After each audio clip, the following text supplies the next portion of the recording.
All right. Oh, okay. Hey guys, welcome on back to the Anchorage. Yeah, it's been a few weeks, but what can I do about that? We're going to continue on today with my venture into home server, home lab kind of things. I'm playing around with a couple of different software solutions, and we're going to do that more so today with something called Runtipi. Today on PieQuest.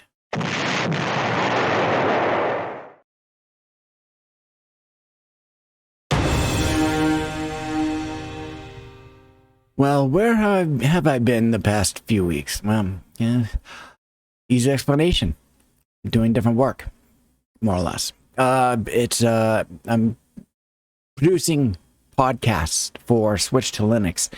That takes up not a lot of my time. It takes about 10 minutes to produce one. So beyond that, I just don't have anything to talk about or show or do or anything like that. I don't have any content ideas. Will I still have them? Yes, I will. Just not as often. I'm not overly concerned with that, for my own stuff or even for Switch to Linux, dedicated videos for them. But we are actually going to be focusing today on home server, home lab stuff, which is kind of like what I've been doing mostly lately, as far as my geek computer hobby stuff goes. So, we are going to be looking at installing Runtipi on a Raspberry Pi 5, namely the one that was donated to the channel by Mythos, and looks just like this. It's this big. It's a Raspberry Pi. It's about the size of a credit card, debit card. There's my first one right here. So, and I keep it on display back there so people can see it. Granted, it's way back there. It's on the other side of the room. But I put it there, and when I have guests over, I can go, hey, look, here's my set decorations. I got my Battlestar, I got my Ghost Trap, my PKE meter. There's the pedal for it. There's the inspiration for the channel. Candlestick phone, it is a real candlestick phone. And I could wire it back up and plug it into the port, which you can barely see right there. It's a wall jack, and I rewired it with an up-to-date RJ11 because the previous owner of this unit went landlord special on it, and that means it was all painted over and crusty. So I'm like, all right, so let's replace that. So I managed to scrape it out of there and pop it off and put on a new one with a little bit of a paint job to match my decor. Which out here is kind of mid-century modern. So there we go. As you can see from the style of that shelving unit back there, that's kind of mid-century modern. And it's got that wood grain look to it, and my coffee table here has got the same, but whatever. So, the Raspberry Pi 5 that was donated by Mythos, it's in a micro or a mini PC case, as it's called. It's made by Elecro. I'd show it to you, but I've shown it before. Look at the previous video, and you'll see it. And I talk about that and the whole array of Raspberry Pis. But I got this one right here that I can just use to, hold up and say, hey, this is what it is.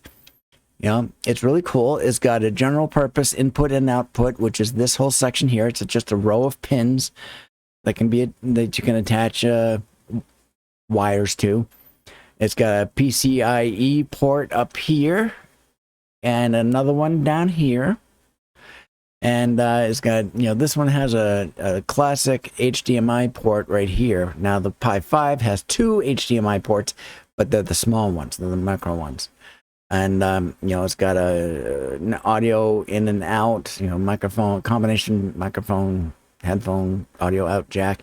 And it's got a micro USB plug right here for the purpose of power. And I've got a couple of heat sinks on the CPU, which is this guy right here. And then this is I'm going to assume that's the chipset. I could be wrong, but whatever. And then there's another one back here for I have no idea what that is. And that's the micro. This is the it's the micro SD slot, or the mini, just the size of a fingernail, and it's pretty cool. And then on the back, I've got a couple of these ones are USB 2.0. So there's 2 per, so I could have 4 altogether to put in here. And this is an RJ45, Ethernet cable jack. And you get a little case, like you can see that one there, that's got a case on it. And it's got wood grain on it because, mid-century modern kind of look. Excuse me. And this can be put into there. And I've got that in the mini PC case. And I've also got I've got an NVMe drive, M.2, which I've got everything cloned over to it, and it boots off of that, and it's only 256 gigabytes for my purposes. I mean, because I'm broke, and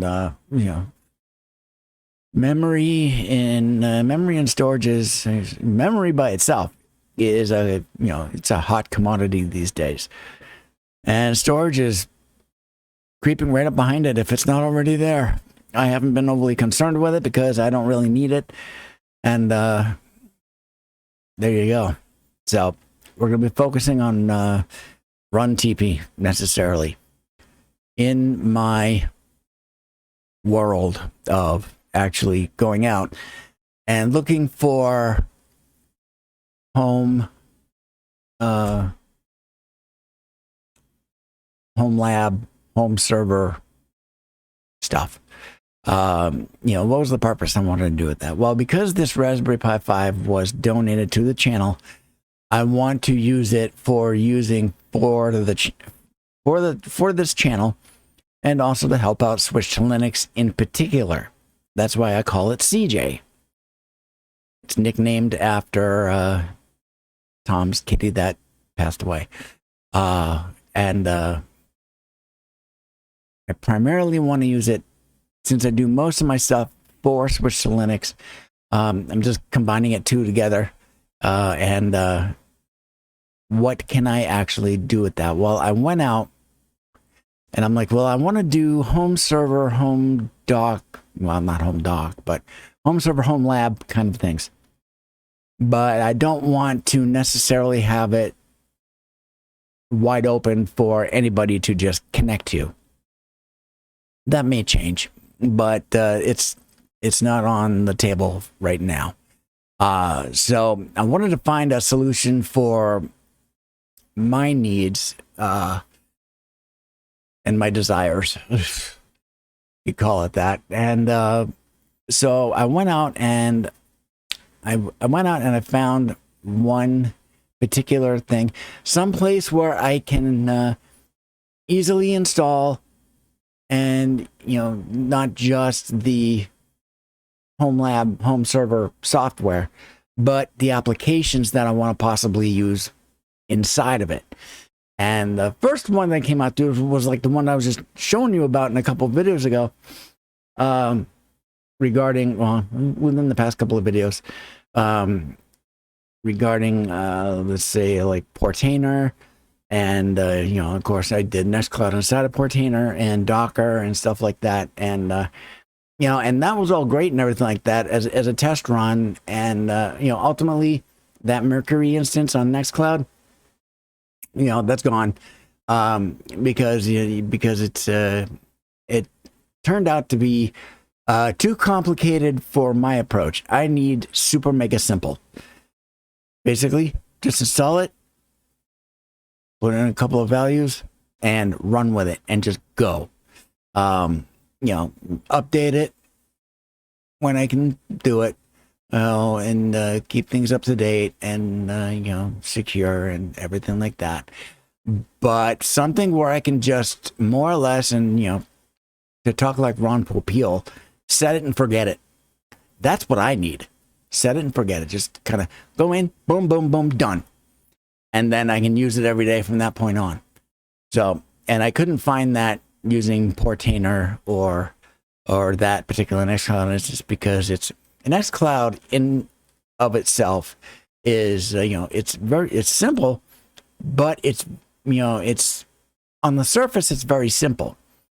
Get underneath the surface, like literally underneath it, and it is a Christmas tree of complexity. And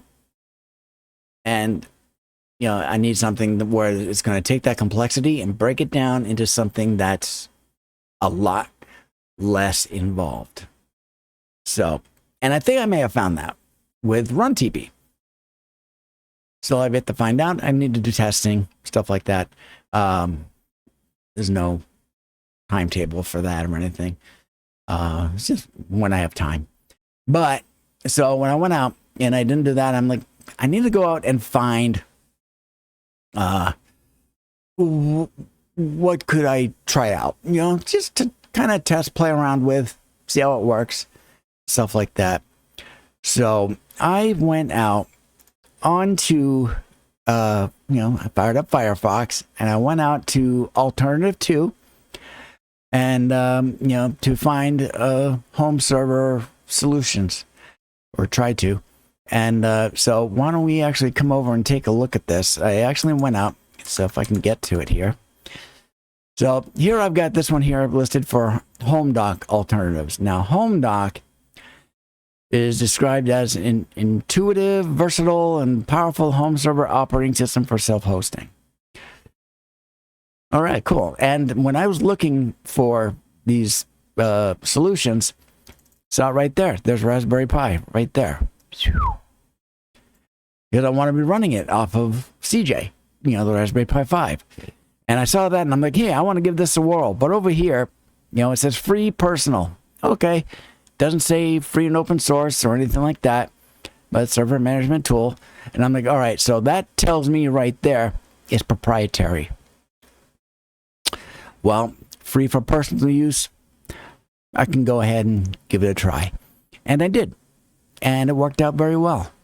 When I got done with it, I removed it. Okay, fine. So what else we have got out here?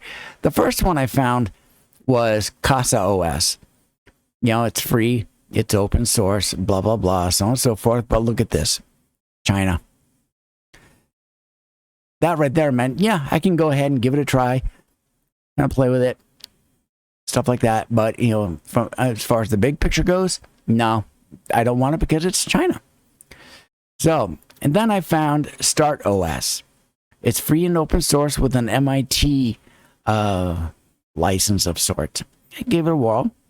Works out pretty well. And but at the same time I'm like, it's MIT though. I'm only an hour away from those folks, but from the actual outfit. That's the Massachusetts Institution for Technology. It's essentially what the name of it is. But, it's an MIT license, and that's perfectly fine and whatnot. But, because it's MIT, I don't necessarily want MIT. So, I went out and I saw Umbrel. And it says free personal, but it's proprietary. I'm like, all right, so we'll skip that. I'm not even going to bother. Then I saw Runtipi. I'm like, oh, this looks interesting. Free open source GPL license 3.0 out of Germany and the EU. Self-hosted. Excellent. Okay. And then there's this Nervati, which is free open source server management, Germany, EU, self-hosted. Okay. And then this MOS, modular operating system. Okay. Free open source out of Austria. Okay. So platforms, Kimu, Docker, Linux, self-hosted. Okay. I wanted something more or less self-hosted. Runtipi. Well, I wanted to give this one a whirl.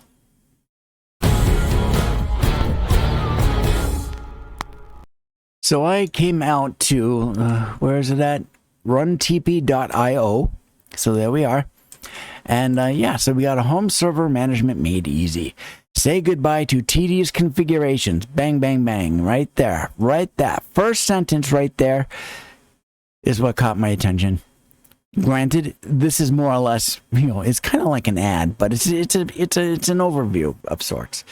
Say goodbye to tedious configurations. I don't want tedious configurations because I'm more or less an equivalent of a newbie, and I need, I push here, stupid.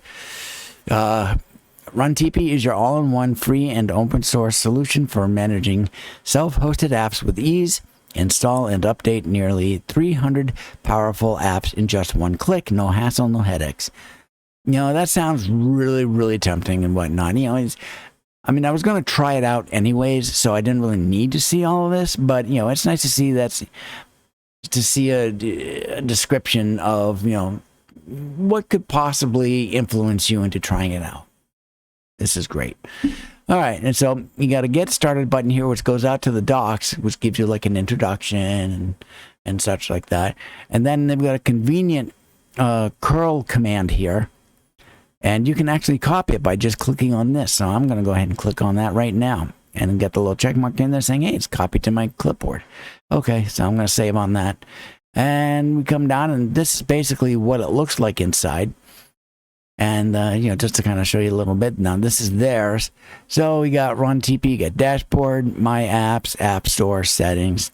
It lets you know if there's an update available. And that's an update available, I believe, for Runtipi itself. You can look at the source code because it's free and open source. Very good. And they actually give you a direct link to where it goes to, and it does with its icon. If you want to sponsor the project, you can sponsor it here. Donate a little coin, whatnot. And then you've got a toggle right here, if you want dark or bright. And then you got a log out button right there, which is cool. Okay. And then you've got my apps. Now, these are the apps that are showing as, currently installed on that instance. So they've got 2FOSS, they got Pair Drop, they got Portainer, they got Vault Warden. I don't suggest Vault Warden, but if you're going to, if you absolutely need to have an online solution for password management, I would recommend Vault Warden. It's based off of Bitwarden, but it's even better than Bitwarden. Uptime Kuma, and we got a little dot here, green dot and a red dot. Those are indicators telling whether or not that server is actually up and running. Green is on, red is off. Okay, that's fine. So features, set up in minutes. Okay. Ultimate control. Okay. Massive app library. Well, I wouldn't say that 300 is necessarily massive, but it is large. Massive to me would be like, 1,000 apps. But, that's just me. All right. Powerful, simple, reliable. Okay. Effortless installation. Okay. Tailor your setup. Seamless backup and restore. Another little screen cap right there. Secure, flexible, future-proof. Advanced customization. One-click updates. Secure by design. Very good. Thanks to our generous sponsors. So here's 2 of them. And you got a link here so that you could sponsor if you wish. Built by the community and for the community. Now, because this is German, they separated it out into 2 separate sentences. That really should be a comma, and that should be lowercase. But, that's just me. Free and open source. Very good. Thriving community. They've got forums, message board forums, which is good. And you can also join their Discord. I don't recommend Discord, but, it is what it is. Get involved. And, you can report issues. You can submit pull requests. What's a pull request? Well, that you want to pull code so that you can make modifications or fix things, that kind of thing. Help us translate our project into new languages. Okay. And then we got, Runtipi home server management made easy. And the TP logo is created by FreePick from Flaticon. Okay. And then, of course, you got system. I'm not going to go there. So that is the website. And along the top, you can go straight to the documentation. You can go to about Runtipi. Go here. It tells you all about it. So, and then you can search for documentation if you wish. You can come out here and you can go to Discord. I don't remember what that logo is because I never go to it, whatever it is. And then you can go to, this tells me chat bot, but you know, it might not be. That might actually be something else for the forums. And there's your light and dark selection. So that's fun. So if I can come back out to Runtipi right here, yeah, and there we go. Okay, so before installing Runtipi itself, you want to make sure that you have 2 pieces of software already in there. Those 2 pieces of software are Docker and curl. So you can do a web search and, you know, how do I install Docker? I use a tutorial from Pi My Life Up, and it ran just fine. That's in there. I needed that for Portainer. So when I did that, and so I did that, and also curl. I had to install curl. So you can, you know, search that up as well. So, but once all of those are actually in there, you know, you can actually go SSH into your Pi, you know, command line.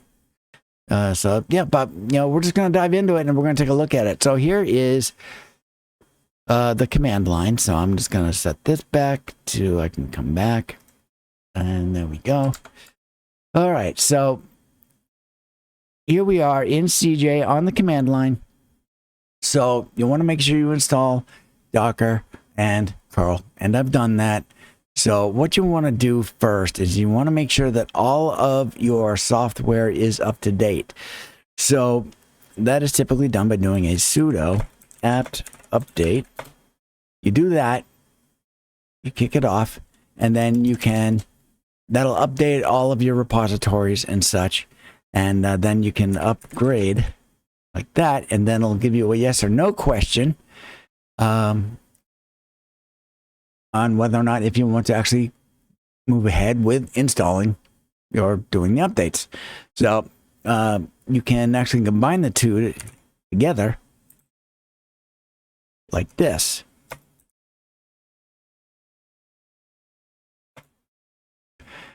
Do both at the same time. Sudo apt update and or ampersand. Me, I'm right, so and sudo apt upgrade, and that is all one command. So basically it says to go out, update everything first, and then go out and upgrade everything. And then if you want, you can do a -y. What that does is that's like an extra attribute or a command that basically answers the yes no question before you're actually asked. I want to update, so I do that. However, I don't use apt, I use nala.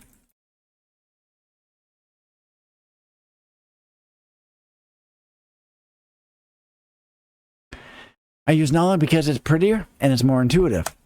So I'm going to go ahead and I'm going to do that, and boom, it's going to go out and it's going to check for everything. And you can see it's got nice colors. It's got some nice ASCII graphics. It's beautiful. It says it wants to upgrade 71 packages. It kept back 24 of them. And it's going to go through, and you can see right down in here. I mean, look at that. I mean, that's just pretty. That's beautiful. Sending up blah, blah, blah, blah, blah, blah, triggers, cups, lib cups, YF plug, whatever that is. All right. So there we go. And it's, when it's finished, it says finished successfully. Okay, all done. So I'm going to clear that out. And then I'm going to go ahead and I am going to paste my actual command that I copied earlier. And that is curl -L, so on and so forth, with a bash on it, because it's a bash script. So we do that, and it does a whole bunch of stuff. It's just echoing what it's doing, essentially. And it gives you a nice little green check mark when it gets done with it. And then it gives you a little animated character here, letting you know it's currently in the process of doing that. So it's currently stopping, it's just finished, starting new containers. So that is the containers that are in Docker already. So it's doing that. And once it's all complete, it actually gives you a nice little thing here. Visit this IP or this address to access the dashboard, and you can find documentation guides at runtipi.io. We are looking for contributors. Okay, cool, excellent. All right, so we've successfully installed it. We're ready to move to it, but I want to let you in on a little secret. I've already installed it. I've already kind of sort of tested it. So when we go out to it, you know, just to kind of show you how it looks and everything like that, you know, when we come out here, you know, we're already on, you know, the login screen here. Now, this is not what you run into first. You'll run into set up your account. Don't worry, your account doesn't go out anywhere outside of your network. This is on the Raspberry Pi. So this is actually going to be where it's actually kept. Don't have to worry about it because it wants an email address for your account. Don't worry, it's just for internal. It's not going to go out, give it to anybody or anything like that. You don't have to worry about it. You get it all set up, and then it'll bring you directly into the instance. Now I've logged out so that we can show you what the login screen kind of looks like here. I actually grabbed this because I needed it for the thumbnail. So, you know, where did I get the graphic for the thumbnail? Right here. So I'm going to log in and we'll show you where you're brought to initially after you create your account. I've gone ahead and I've pulled the border graphic aside because I don't need it and I want you to be able to see the entire thing. Yeah, so there we go. So we are in it.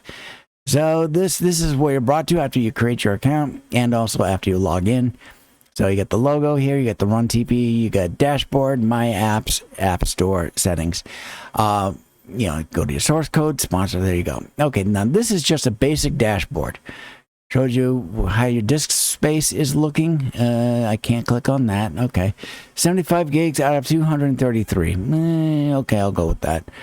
You know, it is a 250, but, you know, yeah, some of it is being used for system needs and such. And plus, I've already got some other data out there from my previous Nextcloud instance. I just took all of my data that I had in there and my graphics that I want to use, and I put them off to the side inside of CJ into its own folder. So that's why it says 75 gigs. There's a lot there. Plus all the system stuff. CPU load. This is telling you, you know, it's real time. So it tells you what the current CPU load is. Uninstall apps to reduce the load. Okay, or at least shut them off. And then you got the memory that's being used. This is the 8 gigabyte model of the Raspberry Pi 5 and is currently using 13% of that. So if we go to my apps, we can see the apps that I've got in here. Libre Translate, Nginx. Those are the only two apps that I've got in there right now. We've got 2 extra buttons, links, or whatever. Add a custom app. We'll look at that in a moment. But you can start all, you can stop all, you can restart all. And you can see how I've got here Libre Translate. I did that to check to see, you know, how it would look, see how easy it is to install, and then it runs really great. But I shut it off. Now I've got Nginx here. It's an open source, simple and fast web server. So basically, the description of it, I clicked on it and it brought me right into here. It gives a brief description, a start stop button. You can open it if you wish. You can also come to this option here, which is settings, restart, advanced configuration, sync with template, reset the app, or remove it if you wish.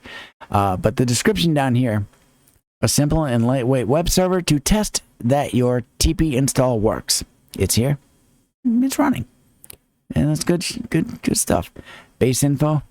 Here's the base info on it. Source code, version, author, supported architectures, what port it's running on, where the website is, the home website, what category it falls under, and are there any files.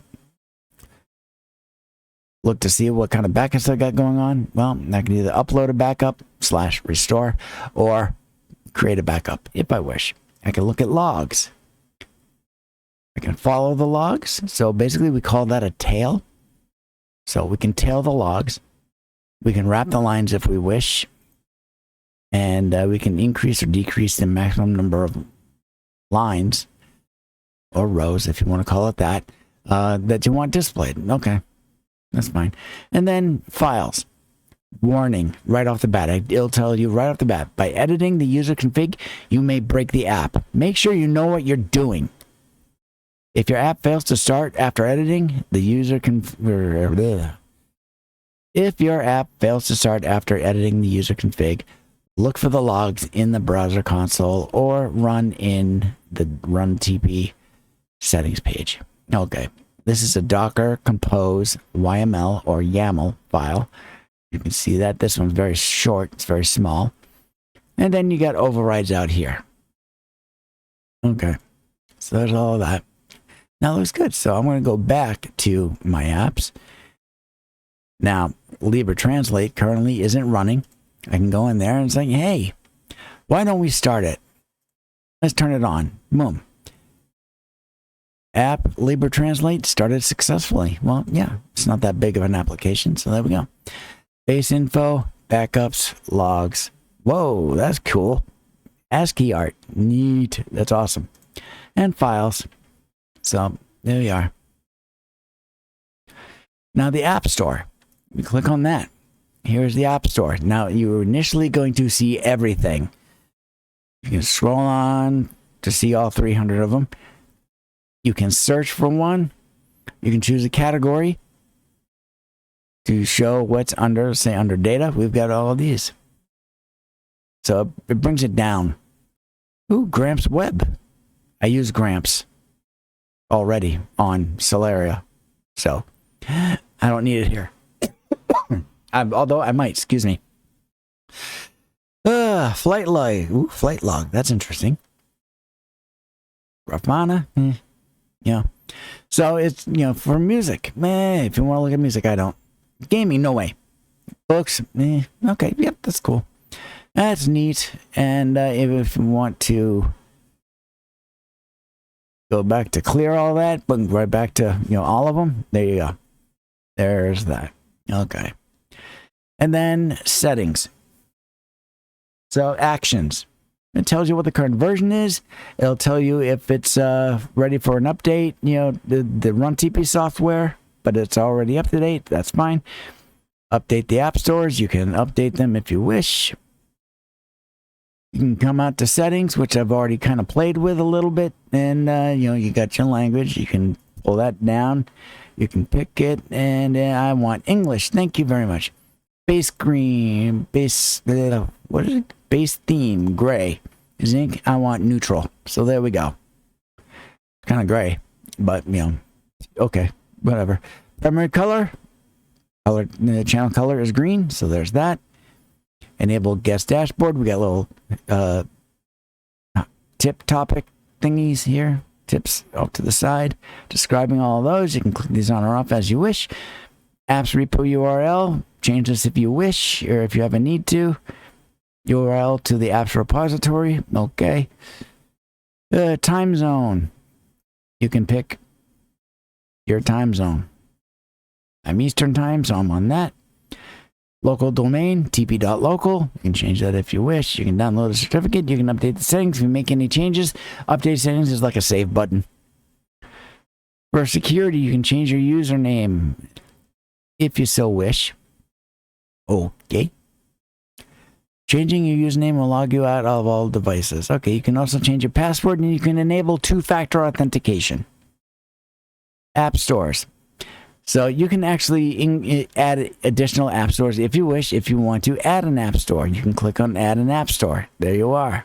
App Store name and the App Store URL. All right. And then we've got the logs. So we go at the logs, and we can see all of the logs for Runtipi right here. You can follow them. You can wrap the lines. You can see the maximum number of lines. This is not adjustable for the size. You cannot adjust the size. So this is the size that it is, and you're just going to have to be happy with that.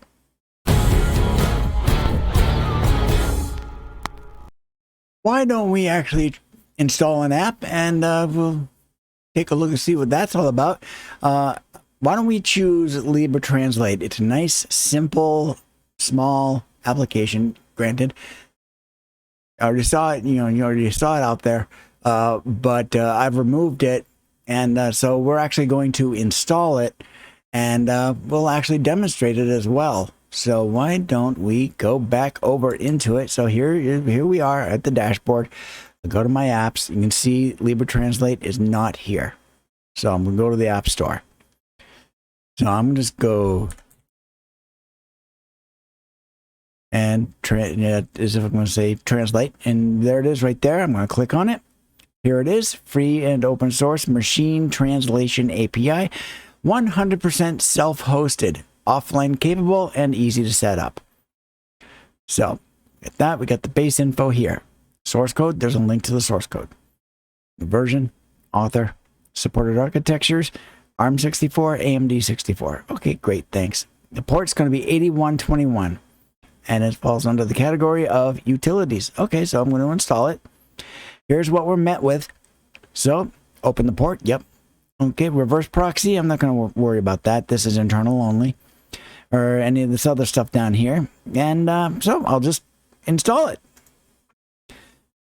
You see it going here. It's installing.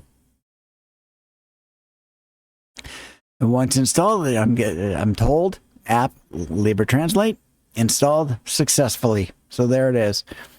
So we go to my apps, we can see it there, and it's on green, and it is currently running. So I am going to go out to that in just a second here. And here it is. Libre Translate. You can go out to the API docs, GitHub. Hey, it's running. So why not? Let's do something simple. I love you. Okay, so we type that there. Actually, let's get that space there. And it's translated over to English. Why don't we pick my favorite? French. Je t'aime. There it is. That's not je t'aime. It's pronounced je t'aime. So there we go. And you can copy the text. And you can, there's like a request here, and then you get a response. And this is all done in, this is HTML, essentially, so that you can have it on a website. There you go. Isn't that fun? That was kind of fun. It runs and it says, 4% auto detect. There we go. And that was installing Runtipi on a Raspberry Pi 5. There we are. Very easy to do. Very easy to run, very easy to add an application and install it and run it. There you go. Can it get more complicated than that? No doubt. Can it get easier than that? I doubt it, but you never know. But that was pretty simple. It ran nice and easy. It was really good. So I can move forward on doing my further testing on stuff like that. I'm going to see what I can do with Nextcloud, and if I can get that up and running and use it for my purposes for this channel and for Switch to Linux, then I am going to do that. Will I actually have it pointing to the outside? Maybe, but at the start, no. I want to make sure it's going to be run and stable and stay stable and continue to run. I mean, this is something that might take like a month or two to make sure it's going to be running before I actually migrate my whole operation over. If it's plausible for me to do that. Hence the amount of time I got to spend on making sure it stays up to date, updating it when it's necessary, and everything surrounding that. So there we go. So that was Runtipi. And there we are. So thank you very much for coming along. Skál, we will talk to you later. Have a good one.